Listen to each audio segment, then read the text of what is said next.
shirweyne wada tashi laba maalin socod doonaya ururka haweenka qaranka uga furmay magaalada Muqdisho ee caasimadda dalka shirkan ayaa waxaa ka soo qayb galay xubno matalaya ururada haweenka maamul goboleedyada dalka ka jira xildhibaano ka kala socda labada aqal ee baarlamaanka Soomaaliya iyo sidoo kale ururada bulshada rayidka shirkan ayaa waxaa looga hadlayay xagjirnimada iyo aayaha haweenka Soomaaliyeed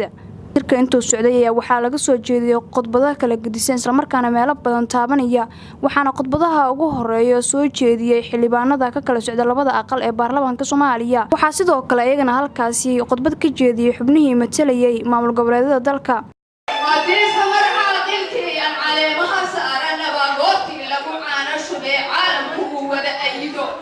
ماشي العزين لها سيدي أي عدويين ردي أي عزيل هيدان عبارية يا بركي حكيلو عير صدا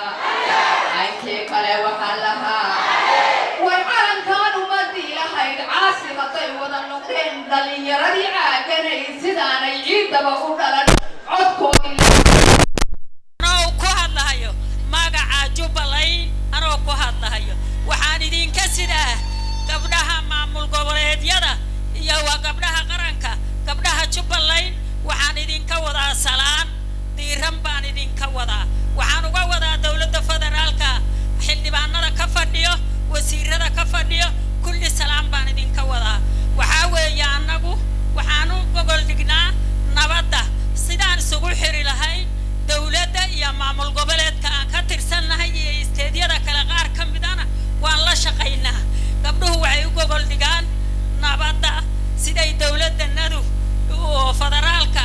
ku muxuuahay ku mucaarad la'aan lahayd annaga Jubbaland haddaan nahay nabadaan u gogol dhignaa nabadaan aad u rab Jubbaland soo dhawaada waxaan halkaan naga tiriyaa koonfur galbeed waxaan leeyahay haweenka ka yimid soo dhawaada waxaan leeyahay haweenka ka yimid galmudug soo dhawaada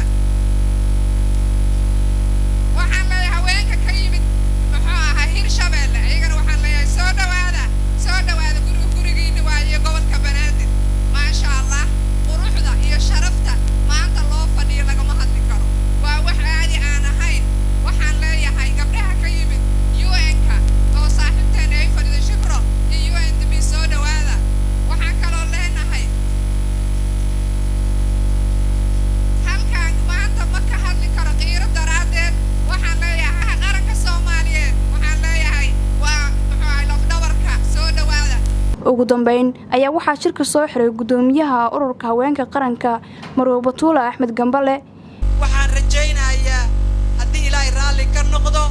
in gabdhaha Soomaaliyeed isu imaajinkooda ay ku kulmiyaan aragtidooda iyo maskaxdooda iyo caqligooda iyo cilmigooda waxaan rajaynayaa qodobo istiraatiijiyad ah oo aan uga xoreyno dalka dhibaatada ragaadisay inaan soo saarno sidii dawladda aan ugu gacan siin lahayn shaqada culus oo ay ummadda u hayso inaan soo saarno inaan u istaagno dalka sidaan uga xoran lahayn dib u dhaca iyo sidaan adduunka wax ula qaybsan lahayn haddii aan nahay haweenka Soomaaliyeed waxaan aaminsanahay